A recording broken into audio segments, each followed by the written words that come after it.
Do I think that the Iranian system has hid the fact that it can take on both Israel and the US? No, I don't think it can take on Israel and the US.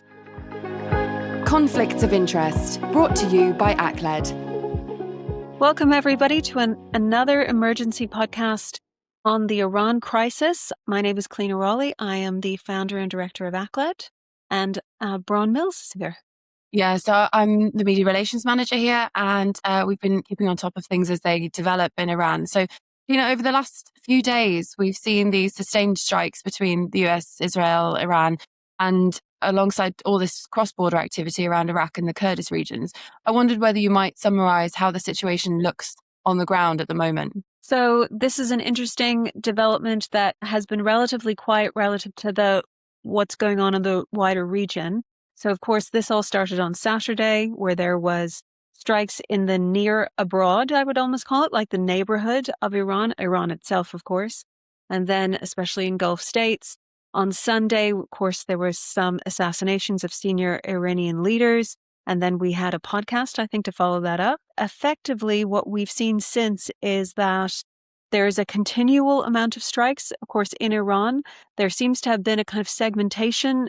Israel is taking some, especially in the north, whereas the US is taking strikes, especially in the south. And I just want to mention that the US strikes seem to be focused quite a bit on military infrastructure and capabilities, whereas the Israeli strikes, not just assassinations of the senior staff, but also police, intelligence, and also in the Kurdish regions, as you mentioned, there has been a spate of attacks on IRGC and other military forces in the Kurdish regions, and it is creating a bit of a worry that they are trying to clear the area so that the Kurdish insurgents can come in and further destabilize northern Iran. And so is that the whole reason for the focus on those border regions then, the Kurdish border regions? Yeah, there's a sense, of course, that whether or not the US was intending on doing this, the Israelis certainly want a regime collapse.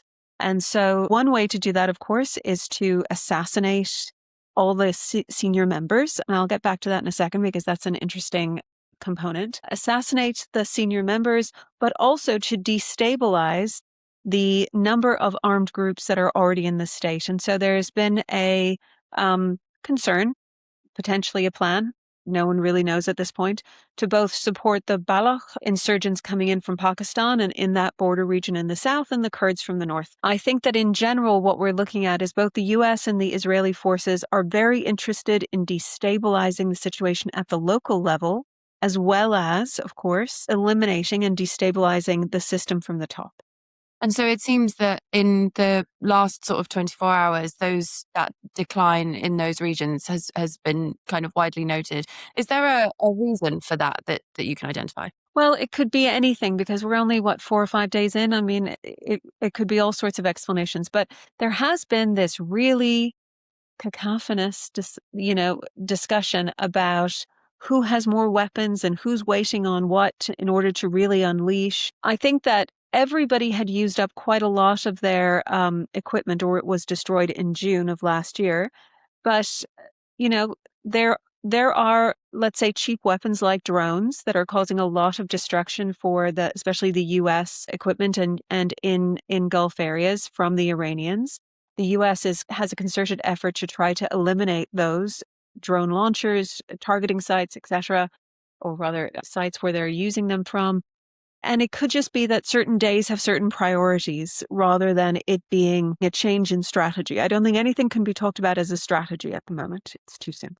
So when it comes to the events that have been noted between Iran and Iraq, does that give any kind of signaling about Iran's broader response? Yeah, I mean, what we have seen is that there has been a lot of domestic trouble, which we talked about on Sunday morning in that podcast, which is that Iran had been asked in those talks that we initially saw between the US and Iran, they were asked for 3 things. One is the dissolution of their nuclear capabilities.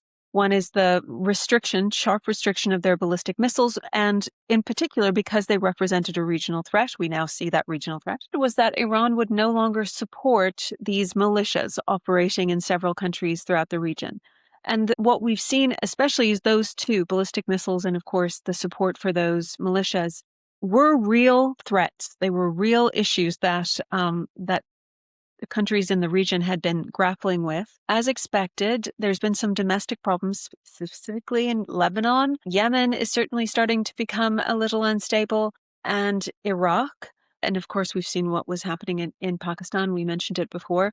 But there's all sorts of elements that are going to start becoming domestically quite unruly in order to, again, raise the cost, what this conflict is going to mean for the region. And so when we look at the areas that have been targeted specifically, there's lots of conversations, especially in the news today, about the direct risk to people from the states who are stationed in the various sites that they've got across the region. Obviously, we're seeing that they are being a target. What's that kind of looking like? Is there any kind of pattern in that? There certainly is a pattern in that Iran wants to hit the Gulf states in areas that are either economically really critical. So we've seen certain gas pipelines and oil transit sites, or rather energy transit sites, being hit. We have also seen, of course, U.S. embassies, consulates, civilian areas being hit, although often intercepted. I want to make that clear, because we're not seeing huge numbers of fatalities at all from those types of engagements. There have been some fatalities in U.S. bases, I believe, as a result of some of these attacks. And this will continue for as long as Iran obviously can do so, even though they are, ostensibly, they were supposed to be neutral Gulf states, but they are hosting U.S. bases and U.S. personnel and U.S. citizens. So, yeah, that's continued. Although in the last 24 hours or so, certainly attacks over Doha have ceased. But at the same time, you've had a missile intercepted in Turkey that Iran sent over there. So Iran is trying to, I think, really widen this conflict. Although I'm not sure, well, I suppose in the trade-off of it, it makes sense to those making decisions, but it certainly hasn't helped in how people view whether or not Iran is worth saving, or the Iranian regime is worth saving in the larger neighborhood. Because you mentioned Turkey there, their involvement is raising lots of eyebrows. You've got what the Spanish position is and Trump's response to that with their ongoing feud. And then there's been some headlines around Brits' involvement. And I think Keir Starmer was quoted today saying that Trump doesn't have a plan. And so what kind of dynamic does that then add to it? The fact that, these European countries are kind of being layered on top. Spain has been quite upfront for quite a while about their opposition to these types of movements. There's lots to oppose about the way this has been conducted, right? There's lots of this also that people are going to support. They did not want the Iranian regime to continue to be a source of instability in the region. It clearly has been and will continue to be a source of instability in the region. There's some discussions about whether or not you just have to grasp this nettle at the moment.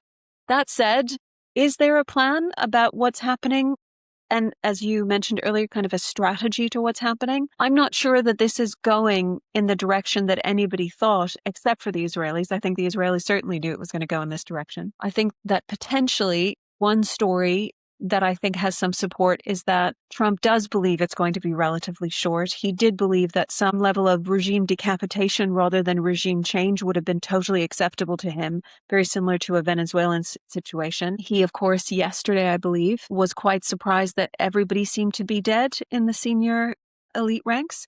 And that was, of course, an Israeli strategy to kill those people. And it eliminates the ability of Trump to say, we've put somebody in charge there who's more amenable, who's more adaptable to other sources of power. It, of course, hastens the idea that there will be a dissolution of that regime in some way, causing massive regional overspill and problems. So I guess there is a plan. I'm just not sure it's the plan that everybody agreed to. Right. Yeah. Because I think that's the other question that's going around at the moment, is that obviously that we are seeing Iran fight back and hard, but who is orchestrating that, when the other thing that lots of people are hearing is that their leadership has been decapitated?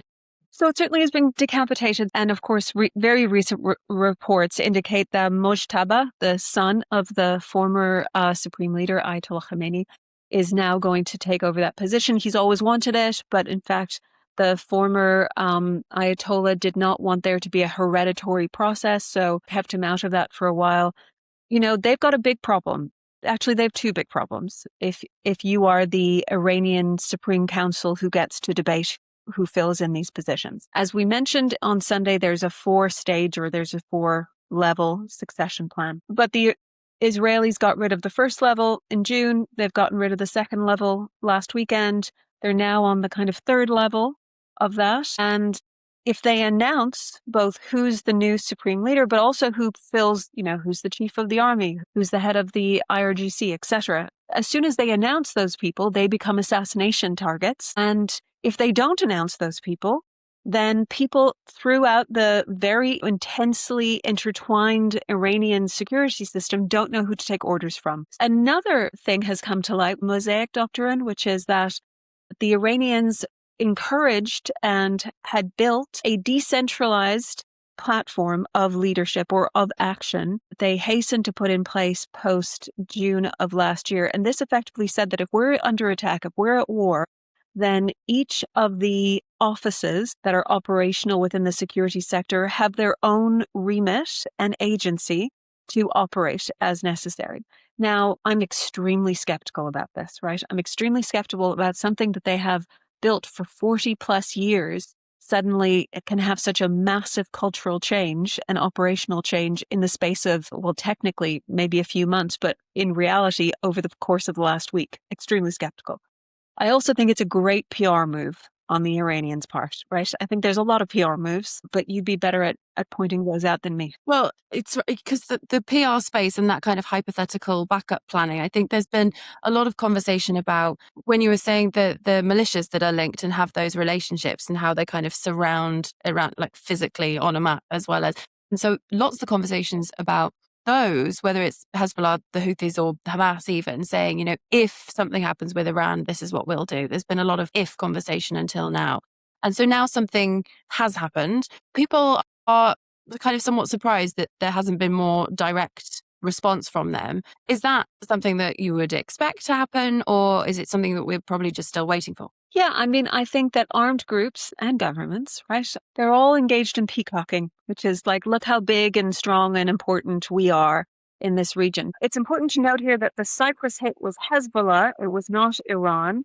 But again, it was an attempt to broaden this conflict out in whatever way. But when push comes to shove, it comes down to things like boots on the ground. It comes down to how many missiles you have. It comes down to how far are you willing to take something. And that's not always consistent in the sense that I think that the US has, it has a lot of potential boots on the ground and has a lot of certainly military hardware, but it doesn't have the stomach for a long fight here. Iran, on the other hand, has a lot of boots on the ground. It maybe has nowhere near as many missiles as it's been claiming it has.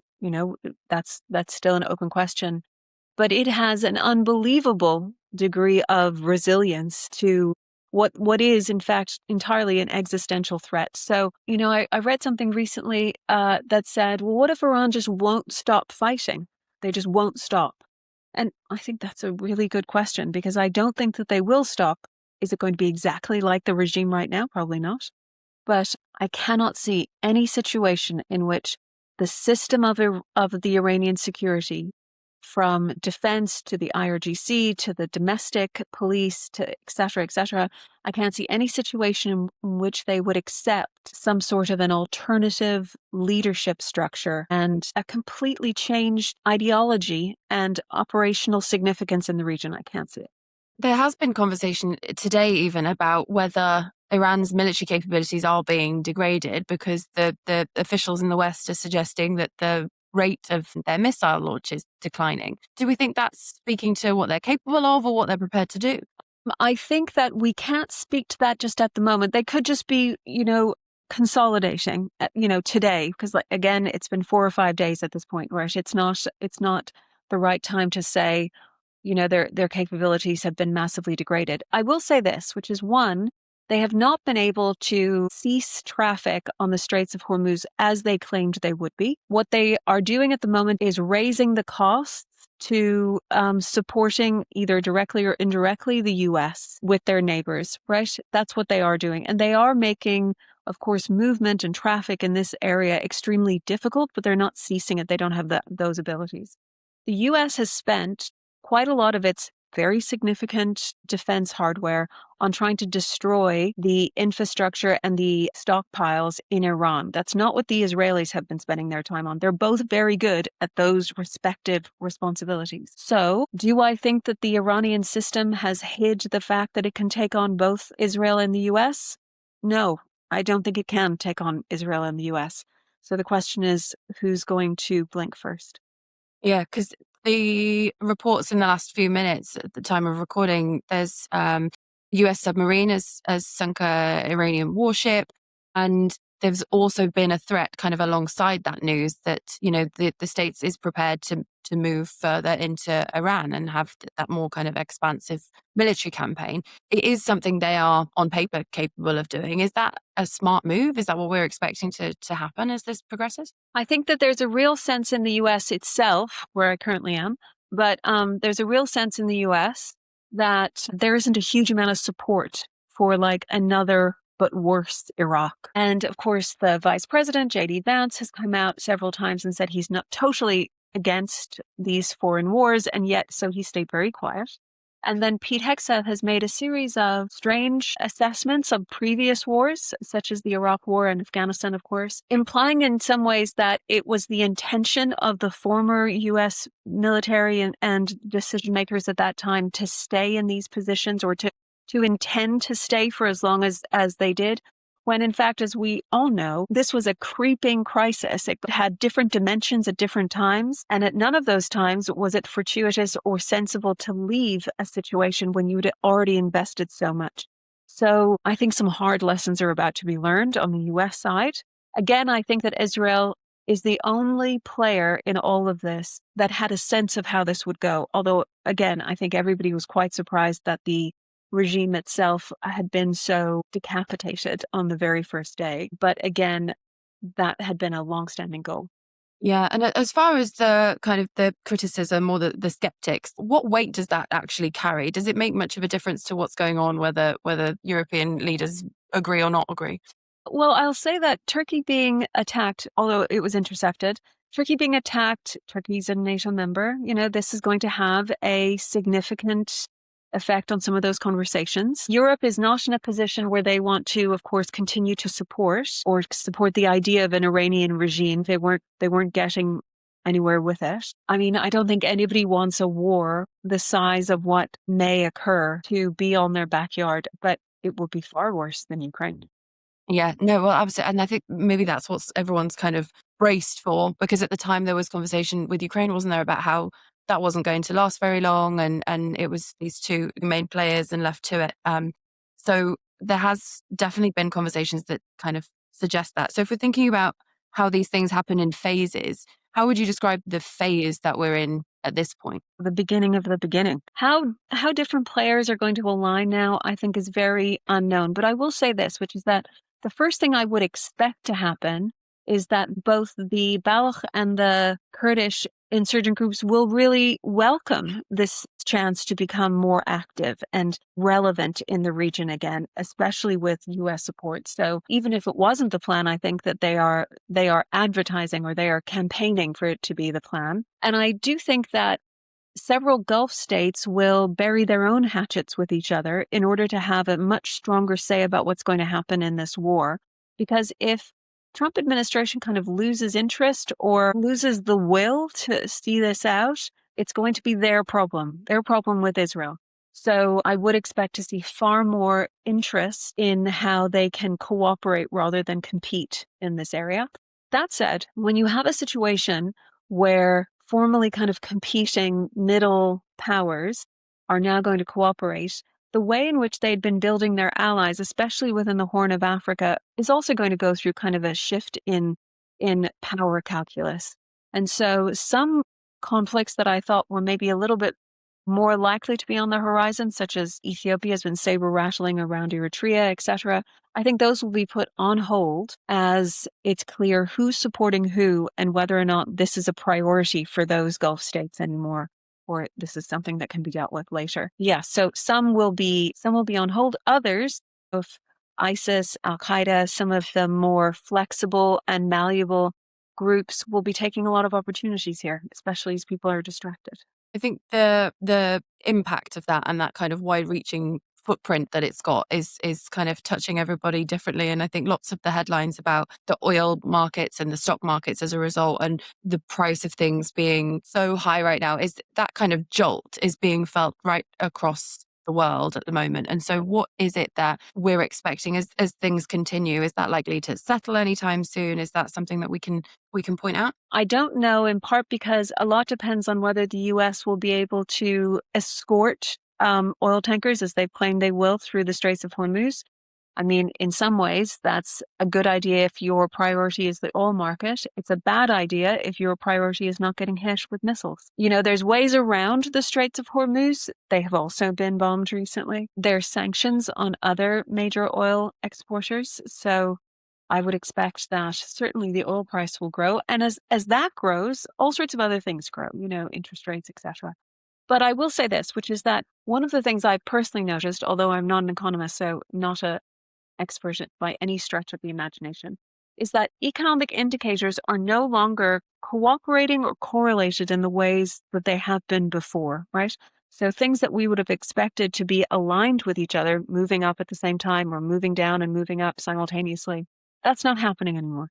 And so we should wait and see, but we have started a period of great instability. So in the situation in Gaza, for example, it was a situation of great violence, but that violence was quite contained. This is not going to be a situation like that. It's a situation of great and deep regional instability. Even with Ukraine and Russia, that was very focused on energy. And so that was a big shift. And then there was even all of the grain production conversation, right? And so it's about being able to see where that is actually happening. And you say you're not an economist, but you can absolutely see where things are happening, what those kind of patterns are, and where those kind of key points are for the global industry in that way. Yeah, that's right. I mean, again, we're not even a week in, you know, so it's pretty bad. And, you know, to that end, when it comes to we're not even a week in, what are those kind of key indicators that you're going to be watching for the next few days about which direction we're going in? You say this phase is the beginning of the beginning, right? What's the next one? So we should keep in mind how frequent, how intense some of these attacks are, whether or not they're changing course, whether or not the Gulf states are going to continue to be hit, or how it's going to be broadened. But I really do think that the key aspect here is whether or not the internal situation in Iran continues to become destabilized. You've been listening to Conflicts of Interest, brought to you by ACLED with Professor Clionadh Raleigh and Dr. Katrina Dowd. New episodes are available every fortnight. Follow ACLED socials for more in the meantime.